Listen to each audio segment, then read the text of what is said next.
Hey friends, how's it going? Ash here, welcome back to Gents. Since it is starting to head into winter in the Northern Hemisphere, at least as of when I'm filming this video, which means it's time to bust out those beast mode fragrances, those scents that are gonna last forever, that are gonna project heavily. You know, you really can't pull those out in the middle of summer because then at that point you're committing assault on other people, olfactive assault. We don't wanna do that. We don't wanna do that. End up in fragrance jail. We're talking beast mode today. We're talking long-lasting scents. All of them linked in the description below. And before we jump into the fragrances, you know the drill. Here are a bunch of codes that you can use at a bunch of different websites. Newest code is for Frag Bar. We got Twisted Lily. We got Triple Traders. A lot of good fragrance retailers. You can pick up niche fragrances, clone fragrances, even designers from some of these. So check those different stores out. All right, we're kicking things off with Aqua Oud from Precious Liquid. This is a brand that is done by the owner perfumer, Richard Urpan, who is a friend of mine, a personal friend. So take that into account, but I do really dig this fragrance. It opens up with a really nice fresh blast, and it has kind of like an oceanic undertone to it when you first spray it on, hence the name, Aqua Oud. So it's very unique, very interesting smelling off the top, but still wearable. Then as it dries down, it becomes sort of similar to something like Oud for Greatness, like a more fresh take on Oud for Greatness, kind of. In the opening, it smells absolutely nothing like that scent, so be aware of that, but as it dries down, it starts to get a little bit closer. So this one is great for fall and winter time because it gives you kind of a change of pace, where you have that bit of freshness off the top, a little sweetness in there as well, but then it still has a lot of heft, a lot of body, and great performance as well, so it's gonna easily last during the cooler months. And Precious Liquid does have a code now, which is Ashton40. You can take 40 bucks off any bottle on the website with that code, but this one, really nice.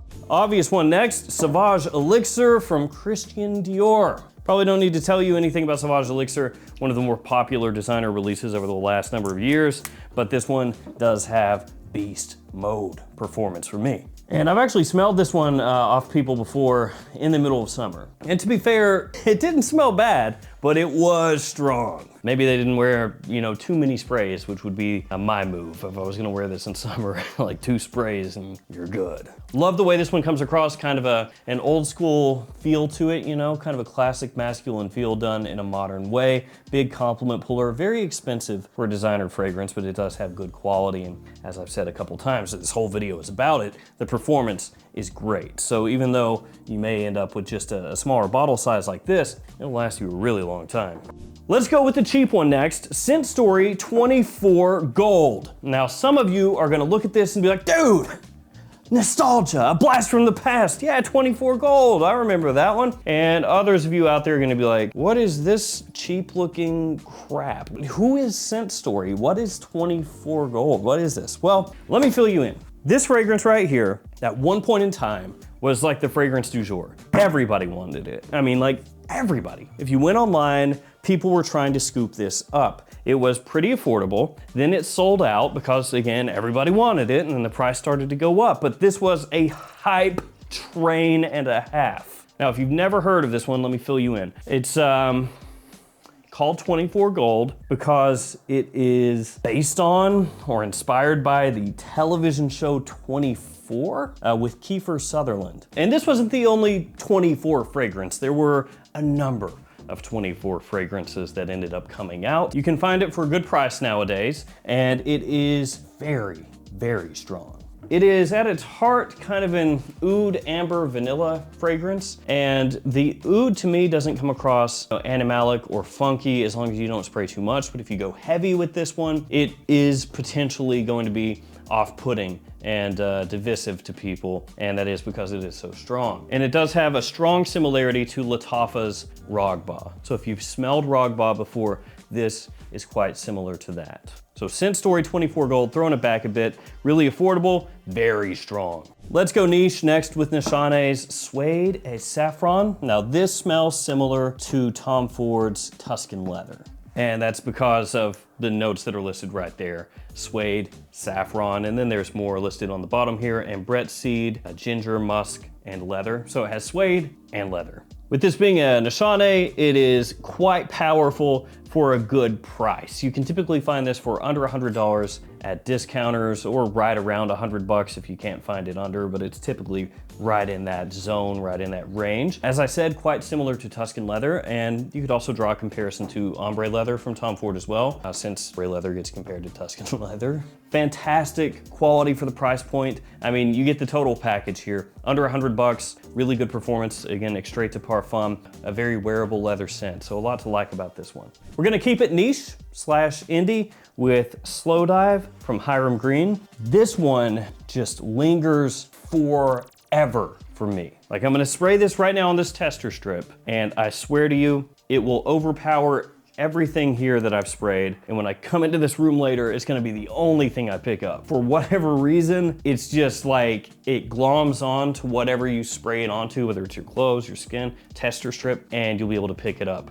for an eternity. Now this one has dried fruits, it's tobacco blossom, it has beeswax, it has white flowers in there as well, and it's dense, you know, it's rich, it's heavy, it has this resinous backing to it, which adds to that warmth and that thick sweetness that it has. It's quite a realistic tobacco beeswax. You know, this is not like a super easy wearing, fruity, light pipe tobacco kind of deal. Like I said, this one is really dense and heavy and full bodied. All right, back to designers with Armani Code Parfum. The opening here has a nice freshness to it. You know, it's not really ultra heavy or anything like that, and it allows you to wear this in more situations. It's got a nice just pop of freshness right off the top. Good amount of tonka comes out as it dries down. It stays elegant pretty much the whole way through. You know, it's one of those fragrances that has nice sophistication to it. So you could wear it in more formal occasions or situations, but because it is at the end of the day an Armani Code, you can wear this casually as well. A good date night fragrance also. So this one is gonna be really nice as far as the performance goes. It's not going to be quite as loud as some of these other ones. You know, it's not gonna be quite as beastly as far as the projection goes, but it has very good longevity. So it sticks around for a long time, makes a very nice, inviting scent cloud, and it's just one of those ones that, like I said, is really easy to wear in just about any situation. Still kind of on the fence about the bottle change, but because this one has a magnetic cap, they'll let it slide. So we got some iris right here, but I feel like we need a little more iris. So we're gonna go with this up next, Gentleman Reserve Privé, which has even more iris than Code Parfum. Iris, chestnut, and a bit of a boozy note in here, along with some woodiness underneath. This is a top tier designer fragrance, period, but even more so for fall and winter time. And a lot of people out there would say that this is, at least to date, the pinnacle of the Gentleman line. But it's kind of hard for me to pick just like the definite best one in the Gentleman line because so many of them are really good. The way that the sweetness comes across here is just perfect. Like, it balances out with the iris, which is a little creamy here, you know, a little makeup-y, but not too much so. So it maintains this wearability that more people can kind of get with, because some fragrances, which I don't necessarily share the sentiment, but like Dior Homme Intense, for example, some people would say that that one is too makeup-y. This one reins it in a bit, so it gives it more wearability for more people. We'll follow that one up with Heavy Rouge, Rouge Privé. Yeah, this one. Now, this one could be harder to find than some of these others, at least at discounters, but if you're a fan of this line, you gotta check this out. Now, one thing that I'll say about this fragrance right off the top is if you're a younger guy, you're probably not gonna like this. And if you're somebody who doesn't really enjoy fragrances that have kind of an old school feel to them or a more classical feel to them, then you probably won't like this one. Now, when you look at the note breakdown, it doesn't look like anything crazy. You know, you've got bergamot off the top, you've got leather in the base, you've got ginger, you've got vanilla, you've got orange blossom. You know, you look at the note breakdown, you'd be like, well, what are you talking about, man? And nothing there screams out, oh, old school, oh, stay away. But the way that it's done is very similar to the other Heavy Rouge fragrances. So if you've smelled any of those, then you kind of have an idea of what you're in for here. Like I said, kind of classical, old school, whatever you want to call it, but smells just so high end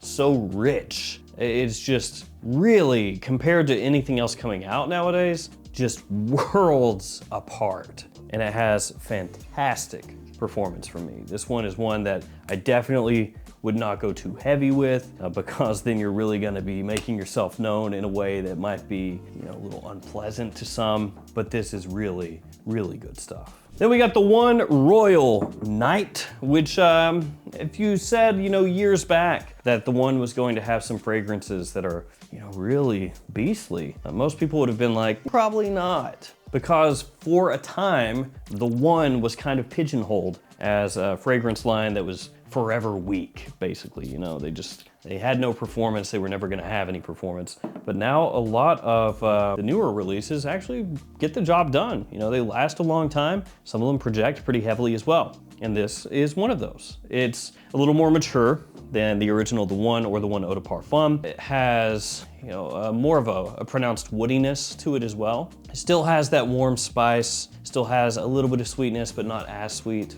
But I think still extremely well done. Big compliment puller, and quite unique as well. Because for the most part, in the US especially, people are not gonna be wearing this, they're not gonna know about it. I mean, it's a Middle Eastern exclusive, so if you know about the One Royal Night, or really any of the exclusives, it's because you're into fragrances. Your average person doesn't know what this stuff is, so they will have never smelled it, have no clue what it is. Last but not least, Moresque Oro. Bottle looks very similar to this one, doesn't it? This is great stuff. Moresque has some fantastic fragrances, which sometimes you can find these for a really good price from discounters. A little bit ambery green as well, you know, kind of dry off the top. Maybe a touch of bitterness when you first spray it on, but then that ambery warmth takes over as it dries down and makes it really interesting. Quality is high, and the projection is good, the longevity is good. There's a lot to love about it. I would say in general to check out Moresque at discounters because they have, for the price point that you can pick them up for, just some really, really solid buys. And as an added benefit of this one, it's really unique. There's nothing else that I've smelled that smells close enough that I would say, oh, you could get that instead of this. Like, no, if you want this, you gotta get this because this is the only thing that smells like this. So there we go. These 10 fragrances, fantastic for me in terms of longevity, projection, the whole deal. And most of these you can get for a really good price, and all of them I think are great quality for the price point that you pay for them. So there we go, guys. I want to thank you for hanging with me. Stay safe out there, and I'll see you tomorrow with another fragrance video. See you guys later.